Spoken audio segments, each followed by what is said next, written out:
வணக்கம். நீங்க குடுத்திருக்கிற தகவல்கள வச்சு, இன்னைக்கு நாம சினுவா அச்சபே எழுதிய சிதைவுகள் நாவலோட அந்த கடைசி அத்தியாயத்த கொஞ்சம் ஆழமா பார்க்கலாம். கூடவே சில இக்போ வார்த்தைகள், அப்புறம் ஆசிரியர பத்தின சில குறிப்புகளும் இருக்கு. கதை வேகமா இறுதிக்கு வருது இல்லையா? ஆமா.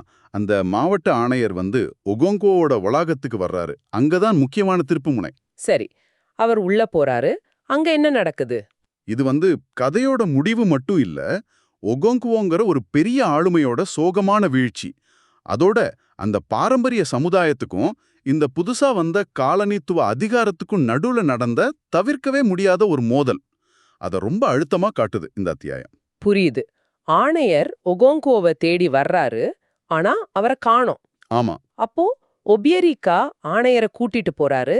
வாங்க, அவர் எங்க இருக்காருன்னு காட்டுறேன்னு. அந்த கூட்டிட்டு போறதுலயே ஒரு விரக்தி, ஒரு வழி இருக்கு பாருங்க. அங்க போய் என்ன பாக்குறாங்க? அதுதான் ரொம்ப அதிர்ச்சியான காட்சி.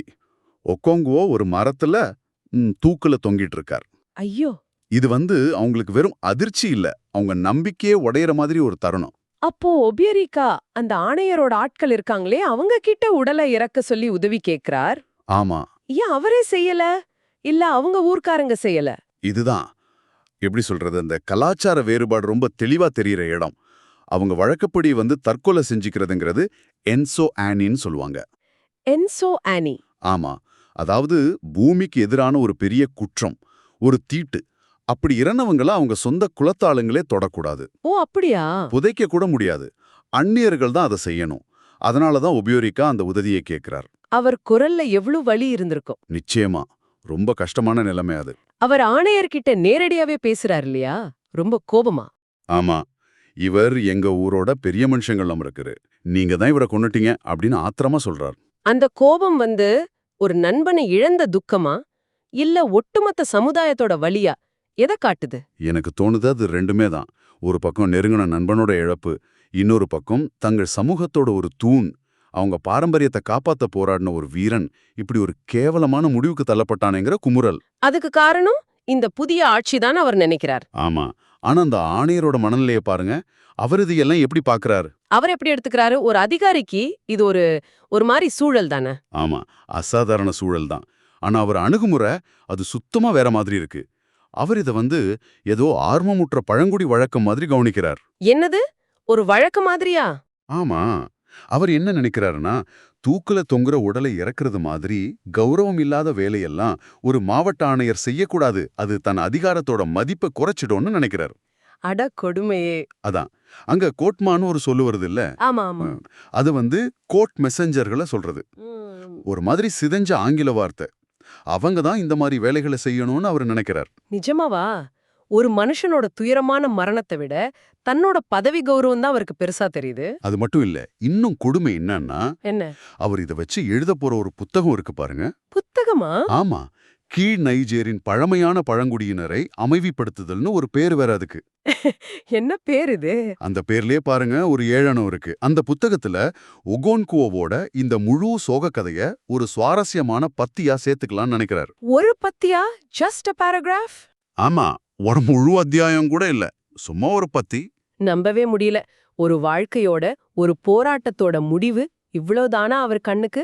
இதுதான் அந்த காலனித்துவ மனப்பான்மை, அந்த அதிகாரத்தோட பார்வை, உள்ளூர் மக்களோட வலி, அவங்களோட சோகம், இதெல்லாம் அவங்களுக்கு வெறும் தகவல், ஒரு குறிப்பு, அவ்வளவுதான்.